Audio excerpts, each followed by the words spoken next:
I bring word, sire. They are said to be gathering their forces, as are your allies. It appears it will be civil war after all, despite the Darkspawn. Pity. There was a lot of writing that went into Dragon Age. I mean, in excess of 800,000 lines of dialogue.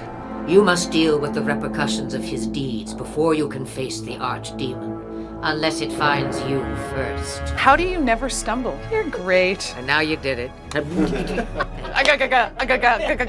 We had the possibility of sitting down with these actors and talking to them about this is who their character is, this is the arc that their character goes through. So this line 148, I just need you to pull it back in your mind, like go back to when you lost everything. I guess that if you have a rep for making evil characters interesting, people come back to you.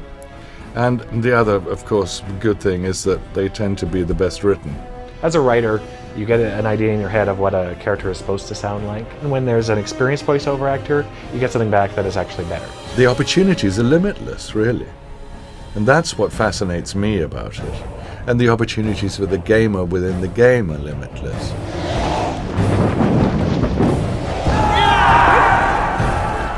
So if you engage in this game, and you might recognize my voice, I hope it will seduce you into getting further and further embroiled into my dark, dark world, until I eventually meet my fate.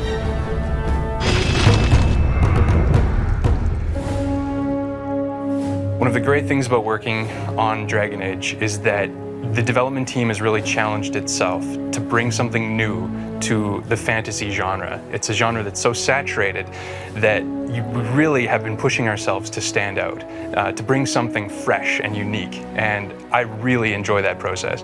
Ferelden itself is actually kind of almost a barbaric nation, not too far away from being really uncivilized. It's a land that was occupied by the Empire of Orlais, which is its neighbor, for a generation until it finally broke free.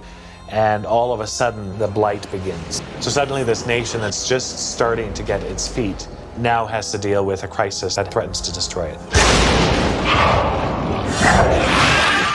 We're not telling a story with words alone in Dragon Age Origins. What's in the levels actually tell you a visual story and also an archaeological story as you're going through the game. Villages and cities that have existed for hundreds of years, but they've gone through multiple iterations of war and rebuilding, so you have all these layers built on top of one another. They'll tell of the ancient Fereldans. They'll tell of the strife with the Tevinter Empire long ago. They'll tell of the great, wondrous battles that have taken place, and you're just now walking through the sort of the ashes of these great conflicts. We definitely pulled a lot of historical architectural reference. We were trying to make something to where you could imagine people working, living, breathing in these spaces. The dwarves, which are very Aztecian, Mayan influenced, very angular shapes. You have the humans, some of the Anglo-Saxon 1200 AD influences. You know, lots of timber, lots of like rough stone. It definitely makes it feel like it's kind of almost like the frontier of a fantasy nation. The first step that you have to take in creating levels is coming up with your core concept. Every inch of a level is an opportunity for us to engage you in combat, to tell a story, or to take your breath away. For example, one of the most visually stunning places that we have is the Urn of Sacred Ashes, an ancient place built kind of at the early days of the church. We always wanted to have a very striking entrance, which gives you a sense of age and history and grandeur. You would go through and figure out what happens in every individual room, so people would have a map of what to do for the art level creation side, and also for later on for you when you're actually bringing it to life with creatures and combat. So one of the huge advantages we had on Dragon Age Origins was the fact that we were able to do a lot of early development in the Neverwinter Nights engine. This is the Urn of Sacred Ashes, the way that we built it in the Neverwinter prototype. We wanted to make sure that the gameplay, the story, and all the design elements really worked and fit together. And now we'll show you what it looks like in the final game. And as you're about to see, this is the same entrance in the Dragon Age engine. That whole process can take, on a small level or a simple level, could take a week, where some of the more complex ones can take months and months and months. You know, that's a huge undertaking. Ferelden is just one country on the main continent in Dragon Age universe, so there's certainly a lot more to explore and talk about in the future.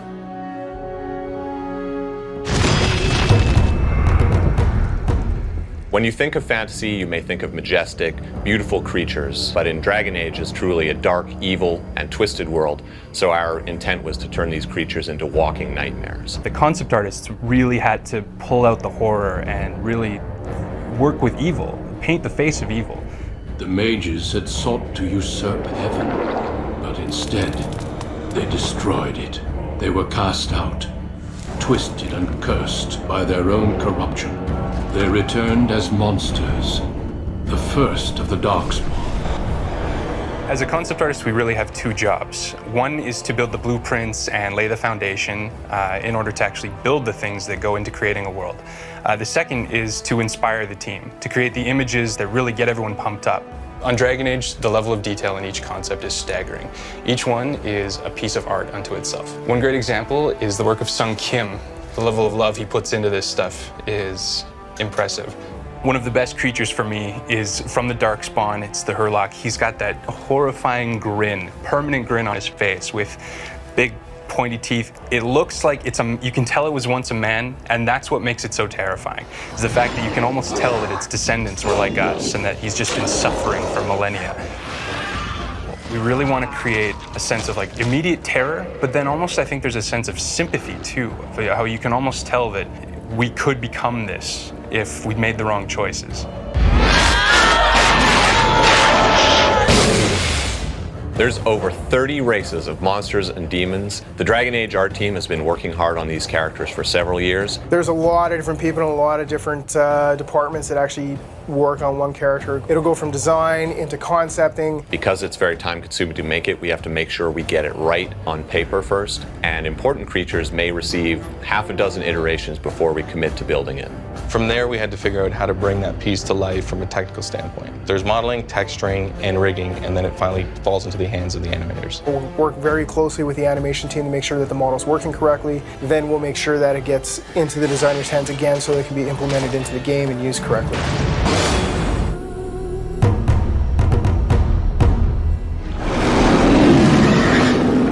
The job of a character artist is to take the concepts and interpret it into 3D models for the world. My personal favorite creature that I got to work on Dragon Age Origins was the Darkspawn Ogre. We tried to make the ogre so terrifying in his appearance that the player wouldn't believe that he could actually beat it in combat. I was really looking forward to it. The concept was very unique, and it was a bit of a challenge to actually bring it into the 3D environment with the different elements. It might seem like a strange thing to say when working on a fantasy game, but realism is a very important part of this process. If you don't believe that they're real, then none of it affects you. It's nothing. I mean, the level of detail on these creatures is amazing. I mean, you can zoom right into any part of them from any angle, and they look absolutely fabulous. So here we have the Pride Demon. It's one of the largest creatures in the game. From this concept, we'll make a 3D concept out of it. Once we do that, we'll take this basic mesh and we'll go ahead and paint a really detailed, sculpted model. We'll take this and we'll make a projection so we can get all these little details into a texture and then place that texture onto the mesh that you saw before. And you'll get your finished model with all its texture and glory. Making a creature scary is more than just making it big. It's really the way the creature moves that indicates its strength, its mass, and its bulk. Animation is really about performance, and the same way that an actor gets prepared for a role in learning and studying what this character thinks, what this character feels, the animator is, it's his job to bring that to the character in a more digital form. The great thing about working on Dragon Age is that the animators have the ability to start bringing not only humanoid characters to life, but also larger characters, more interesting, dynamic characters like dragons and ogres and the undead. So this is what the ogre puppet looks like once the rigging and the modelers have finished working with it, and now the animators can take it and start making it move.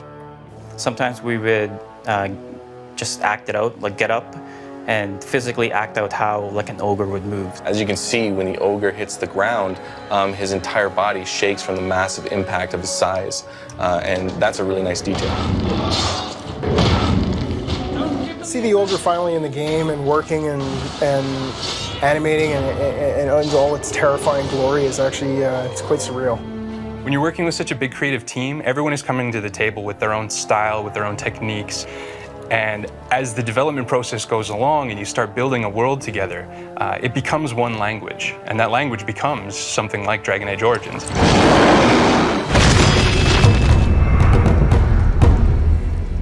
When we set down to design the combat system for Origins, I think we were trying to modernize a classic. Baldur's Gate 2 has always been a reference point for us as the game that really let you feel like you were mixing classes, abilities, combinations, smart planning, and on-the-moment thinking. So we decided to modernize that. Realistic combat fighting styles, like actually, the weight of the sword, the presence of a maul smashing into a body, all of these things are really key for us. And I think what we resulted in is something you just have to think of as like sword porn. It's for the enthusiast. In terms of looking at source material, I think you have to look at classics. The Lord of the Rings, 300, and certainly even some of the older stuff. Go back to the really best fight scenes you'd find in the Conan movies. Even this is a brutal time to be in, and we wanted to evoke that feeling. What we wanted to achieve was the sense that you could be both the general lieutenant, that kind of commander role, as well as the guy just leading the charge. So we've put together several systems, including a tactics system that lets you fully control the AI of your characters, and of course just smart reactions to the way the enemies occur. So you kind of have that moment where you plan. You see the enemy, you're thinking like, how do I enact this grand strategy to make these characters do as much friggin' damage as I can? And then once you charge in there, the battle's just a swirling melee. You've got positioning, moving your rogues around behind so they're just jamming their swords into kidneys. You have your warriors just holding that line, and your mages kind of holding the back line, just raining death upon your foes. So it's very in your face once you're engaged, but you always have that little moment just before where you go, oh, I know what's coming, and here's my plan. Often what you'll want to do is deal with the strategic impact of the equipment and the talents that you've chosen. So you want to try and mix your characters for maximum effectiveness. All characters have a sense of whether they're being flanked or whether the character's directly behind them. There's direct bonuses to everyone who's making attacks from those kind of harder to defend arcs. Even the sense of what weapon, what side are you using can affect things like sweeping attacks when you're swinging double weapons. You can certainly use barricades, walls, things like that to block incoming enemy fire, so you can actually make advances carefully under cover. And then things like elevation really do play into the mechanics as well. Even what you wear affects the tactics you're going to employ in Dragon Age Origins. The heaviest armors in the game are going to protect you, but at the same time, they're going to slow you down. You're going to be fatigued just by wearing them, so you won't be able to pull off as many special moves. Finishing moves are the way that we've managed to basically imply that the combat has a momentum.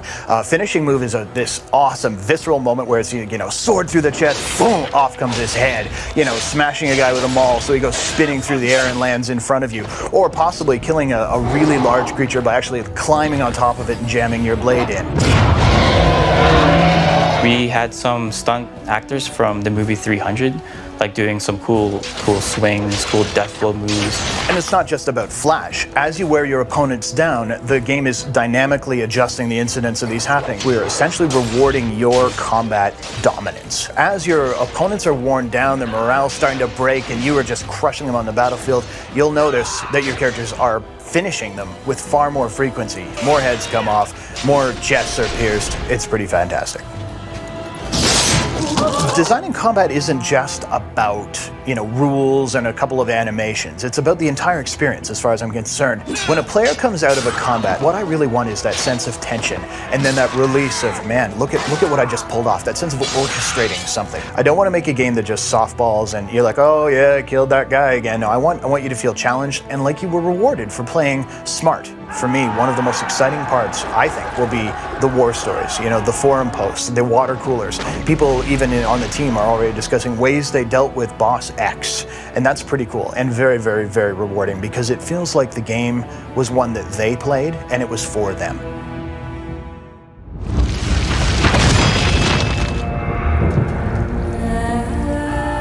Dragon Age is a big game. And while that's a great value for the consumer, it's a giant pain in the ass. There was a lot of long nights, there's a lot of hard crunch, but when you're working on something that you love, you don't really mind so much. Working with our team was awesome. Everybody put in 110%. It was big. At our peak, we were around 150 people, but we really came together as a team. And it doesn't really matter anymore if you're a programmer or you're an artist. It just matters that you want to make the best thing possible. I think one of the greatest challenges was understanding that our audience has grown up. The industry as a whole is older. It's not this thing relegated to kids anymore. And understanding that what we almost had was a mandate to make sure that the game had punch. In some ways, we felt like we were out to prove ourselves as not only a team, but as a company again. And I don't know, that was something that was very exciting. Dragon Age is a funny game in some respects because it's something that you're not going to understand the breadth of it and the scope of the world until you sit down and you actually find yourself in the middle of it, and then you'll be like, wow, there's so much here. Dragon Age is a universe that has a story that spans thousands of years. Dragon Age Origins takes place over maybe a year, maybe 2 years at most, depending on how exactly you're playing it. So as you can imagine, there's hundreds and hundreds of additional stories to tell in this same space. And I think you're going to see a lot more coming from us soon.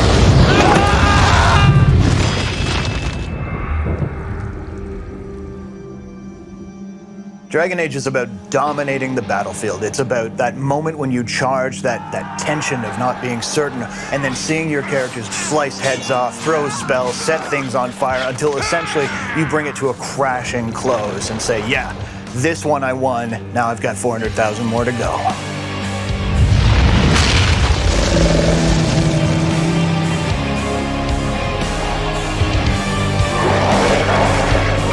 Dragon Age is really a return to the thing that brought me to BioWare in the first place. When I started at BioWare back in Baldur's Gate 1 days, we were making the pinnacle of fantasy gaming, and I think we've really come back to that with Dragon Age Origins. What we've done is we've taken the best of high fantasy and the best of darker, lower fantasy and combined them into one game.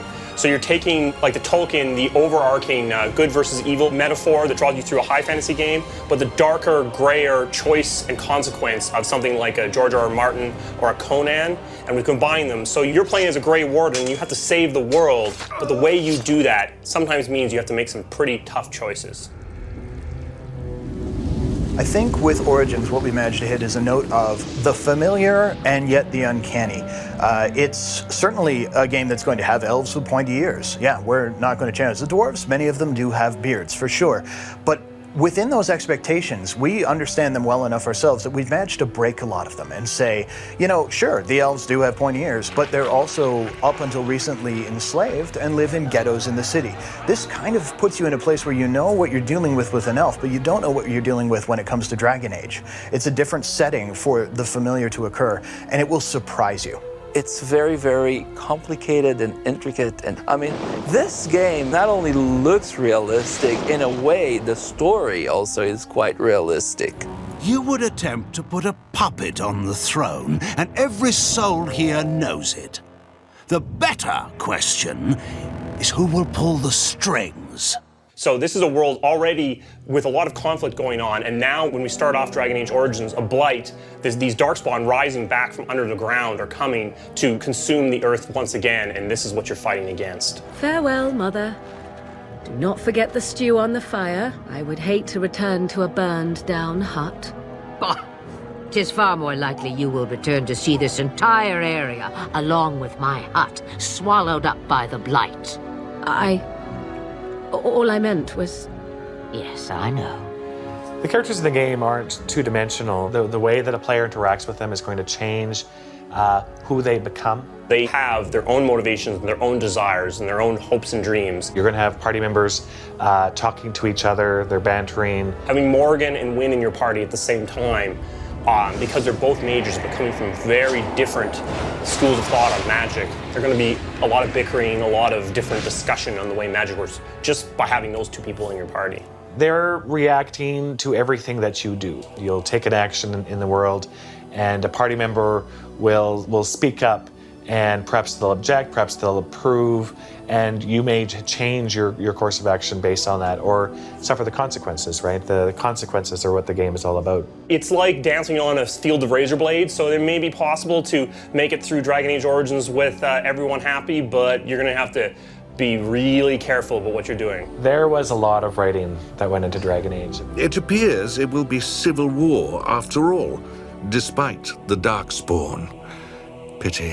When people talk about the world in the game, it's with the idea that there's more than what they're talking about, and I think that comes across to the player, right? No one has a place here.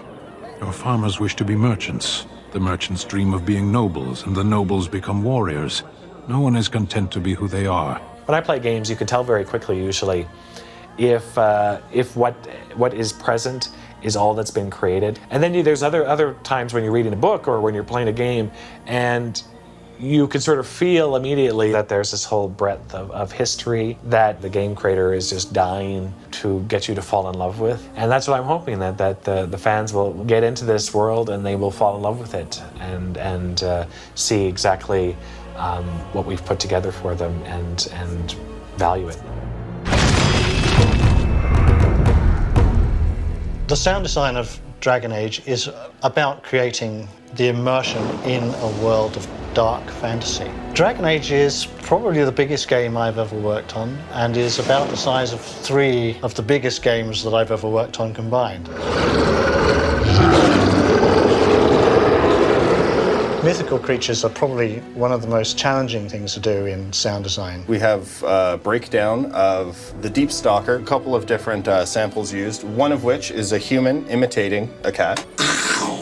The cat itself, a lizard, and lastly we have a dolphin. Let's mix them together, you get this.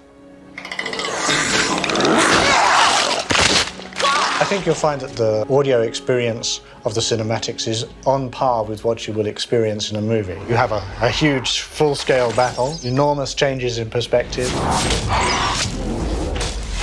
You have very strong emotional undertones to the whole scene, so you're moving between telling the story from an emotional perspective and telling it from an action perspective. Warriors and mages, barbarians and kings. Grey Wardens sacrificed everything to stem the tide of darkness and prevail.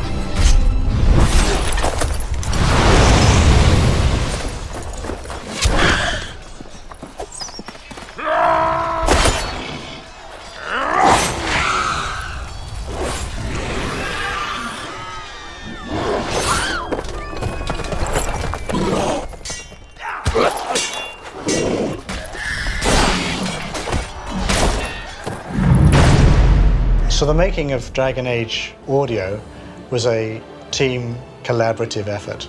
10 guys putting everything they've got into bringing that fantasy to life. They pulled off what was really a massive task. It sounds way better than I anticipated it would sound.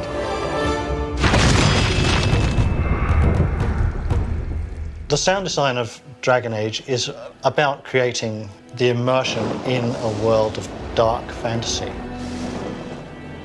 The darkness of this game really is being enhanced by the music, and the music really goes beyond dark. They returned as monsters, the first of the Darkspawn. We actually have the Seattle Northwest Sinfonia play all the music for us. The score is epic in both its grandeur and orchestration.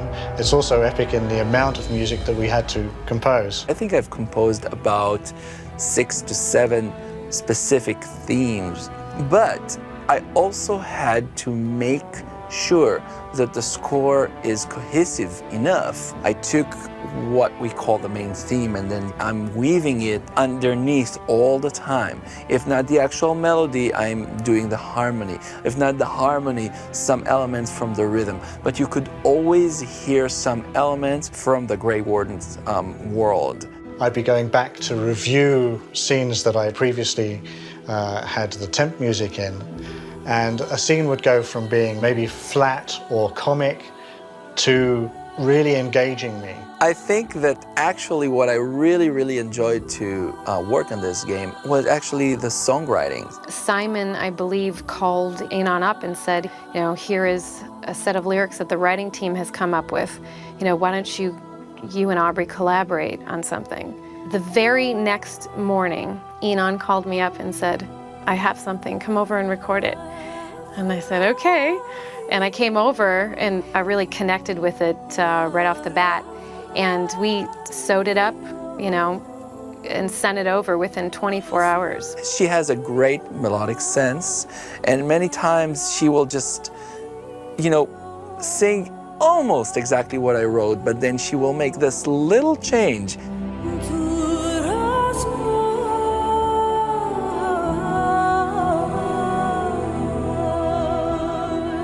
I think it's probably one of Enon's best scores. It's certainly the best score that I've worked on. Simon Pressey, he basically was guiding me from one hand, letting me fly, but from the other hand, really, really, really directing my flight path. And I'm dedicating this score for you, the gamer. I know that you guys are just avid, most of you, and I could understand why, because, in many years I was this way, and I think that you're about to engulf into an amazing adventure, and I just envy you because this is going to be your first time, and I already know what's going on.